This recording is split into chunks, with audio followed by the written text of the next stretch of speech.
भारत में औरत को लक्ष्मी का रूप माना जाता है, लेकिन कभी कभी वक्त की इतनी बुरी मार पड़ती है कि यह लक्ष्मी भी दर दर की ठोकरें खाने के लिए मजबूर हो जाती है, दर दर भटकने और भीख मांगने को मजबूर हो जाती है। ऐसी ही एक सच्ची घटना है जो मैं आज आपको सुनाने जा रही हूँ, जिसको सुनकर आपके भी होश उड़ जाएंगे। तो कहानी शुरू करते हैं। 14 जून सन 2015 उत्तर प्रदेश का जिला है कन्नौज। यह घटना वहीं की है। रवि कुमार अपनी चमचमाती कार में बैठकर कन्नौज से जिला जा रहा होता है। तभी रास्ते में एक ट्रैफिक सिग्नल पर गाड़ी रुक जाती है और कुछ औरतें उनकी गाड़ी के पास भीख मांगने के लिए आ जाती हैं। रवि कुमार बड़े ही दयालु स्वभाव के व्यक्ति थे। वह अपनी गाड़ी का शीशा नीचे करते हैं और सभी भीख मांगने वाली औरतों को 100-100 रुपए दान में भिक्षा के रूप में देने लगते हैं। भिक्षा देने के बाद वह अपनी गाड़ी की खिड़की बंद कर ही रहे थे कि एक औरत की आवाज़ सुनाई देती है। वह कह रही थी कि साहब, मुझे तो पैसे मिले ही नहीं। रवि कुमार अपनी गाड़ी से बाहर निकलते हैं और उसे औरत के पास चले जाते हैं। रवि कुमार उस औरत को देखते हैं तो उनके चेहरे का रंग फीका पड़ने लगता है, क्योंकि वह औरत कोई मामूली लड़की नहीं बल्कि रवि कुमार की ही तलाकशुदा पत्नी पायल थी। रवि कुमार अपनी तलाकशुदा पत्नी को इस स्थिति में देखकर चौंक जाते हैं। पायल भी अपने पति को देखकर रोने लगती है। उसकी आंखों में आंसू आ जाते हैं। पायल को देखते ही लग रहा था कि जैसे उसके ऊपर परेशानियों का बोझ भरा पड़ा हो। पायल ने बहुत ही गंदे कपड़े पहन रखे थे। रवि कुमार मन ही मन सोचने लगता है, यह इसकी क्या हालत हो गई है, और उसकी भी आंखों से आंसू बहने लगते हैं। उन दोनों की इस तरह रोते देख वहां लोग इकट्ठा हो जाते हैं कि आखिर यह मामला क्या है। तो रवि कुमार खुद को संभालते हुए पायल को अपनी गाड़ी में बैठाकर बोलता है कि चलो पायल, यहाँ से किसी पास के होटल में चलते हैं, वहाँ बैठकर आराम से बात करेंगे। और फिर वह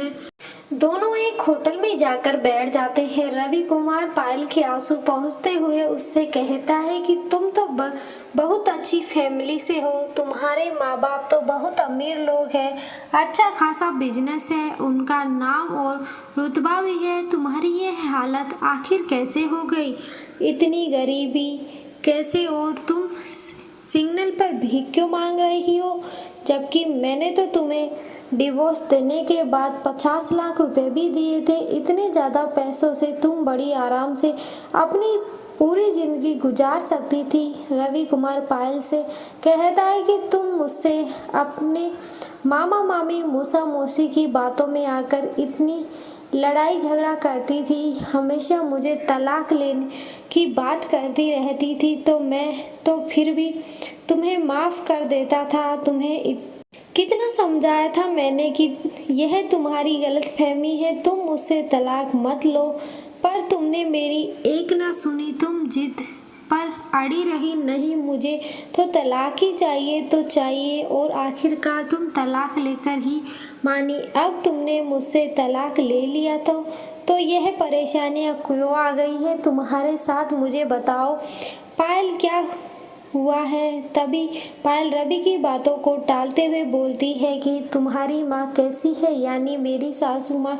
कैसी है, उनकी तबीयत में क्या हालचाल है? रवि बताता है कि मेरी माँ भी ठीक ही है, हर रोज बस तुम्हें ही याद करती रहती है और पूछती रहती है कि क्या मेरी बहू इस घर में दोबारा से वापस नहीं आ सकती। तुम्हारे घर से चले जाने के बाद मेरी माँ की हालत बहुत बिगड़ गई है। यह सुनकर पायल फूट फूट कर रोने लगती है और यह बातें छोड़ो पायल, तुमने जो भी फैसला किया था अपनी बेहतरी के लिए किया था। फिर वह पायल से पूछता है कि तुम्हारी यह हालत आखिर कैसे हो गई? तभी पायल कहती है कि मेरी जिंदगी के बारे में मत पूछो, तुमसे डिवोर्स लेने के बाद जो 50 लाख रुपए मिले थे वह मेरी मौसी मौसा और मामा मामी हड़प लिए और मुझे घर से धक्का देकर बाहर निकाल दिया और ताना सुनाते हुए कहा कि जो अपने पति की ना हो सकी वह हमारी क्या होगी।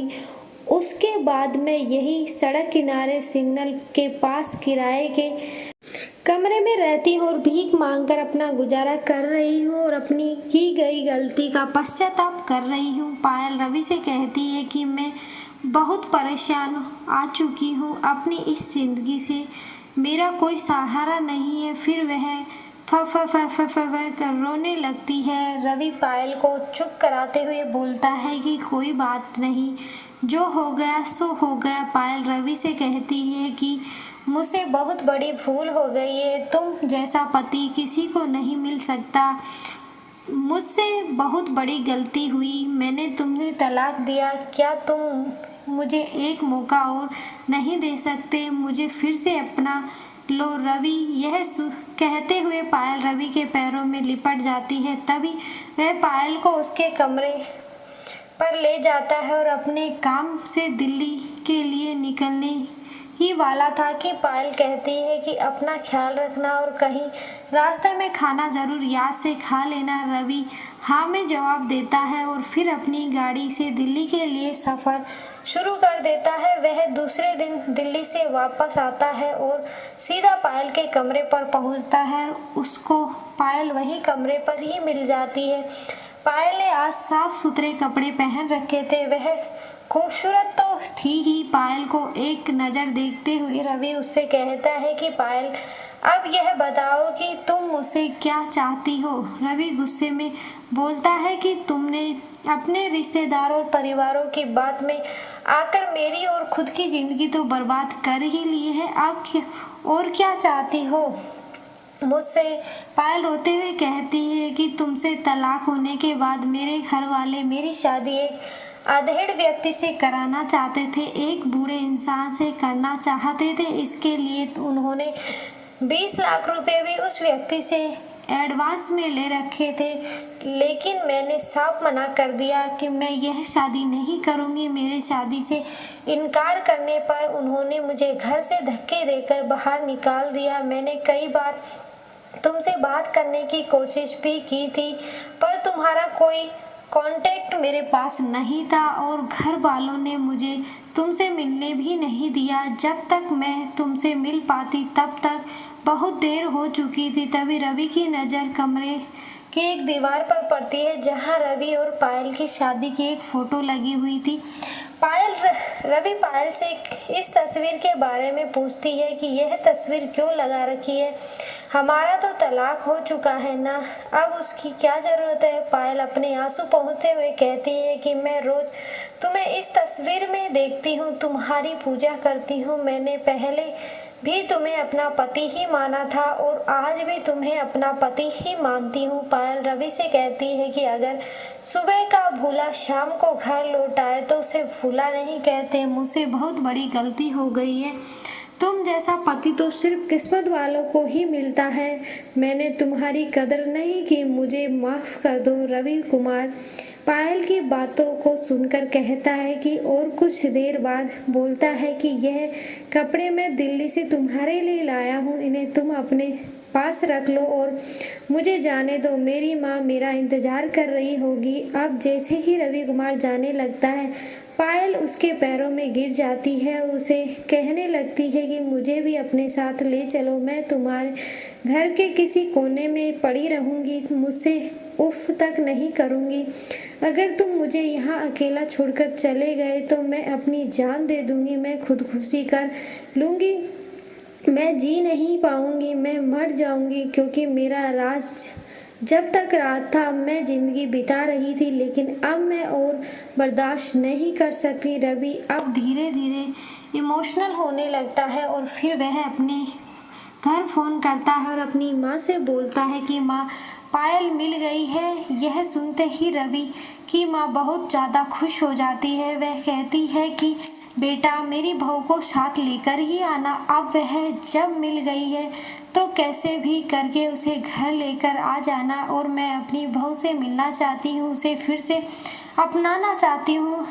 अब यह सुनकर पायल के चेहरे पर खुशी की लहर आ जाती है। वह मन ही मन सोचती है कि चलो माँ के दिल में तो मुझे लेकर कोई कालापन नहीं है, कोई भेदभाव नहीं है, वह तो मुझे स्वीकार करना चाह रही है। रवि पायल से कहता है कि चलो कपड़े रखो और मेरे साथ घर चलो, एक बार फिर से तुम हमारे घर की लक्ष्मी बनने जा रहे हो। यह सुनकर पायल रवि से गले लगकर रोने लगती है। वह उसे कहती है कि रवि, तुम इंसान नहीं बल्कि मेरे लिए एक देवता का अवतार हो। फिर रवि भी उसको गले लगाकर रोने लगता है। वह भी अपनी भावनाओं को अब और दबा नहीं पाया। वह दोनों गाड़ी में बैठकर और सीधा अपने घर कन्नौज के लिए निकल पड़ते हैं। कन्नौज पहुंचने के बाद जैसे ही पायल गाड़ी से उतरती है तो वह देखती है कि रवि की माँ यानी कि उसकी सासू माँ हाथों में थाल लिए खड़ी थी, उसका स्वागत का इंतजार कर रही थी। पायल दौड़कर जाती है और अपनी सासू के पैरों में जाकर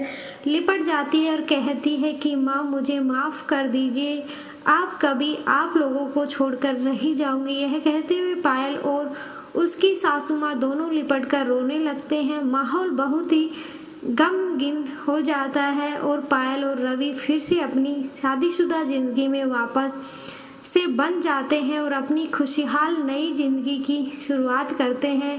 दोस्तों, कहते हैं ना कि अंत भला तो सब भला। तो दोस्तों, कहानी आपको कैसी लगी हमें कमेंट करके ज़रूर बताना। रवि कुमार ने पायल के साथ जो बाद में फैसला किया, क्या वह इसकी हकदार थी या उसे उसकी सज़ा देनी चाहिए थी?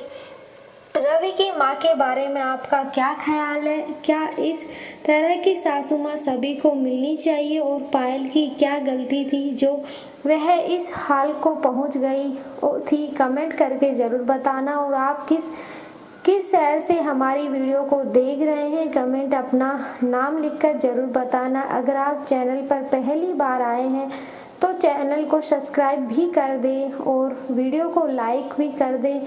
मिलते हैं एक नई वीडियो के साथ, तब तक के लिए धन्यवाद।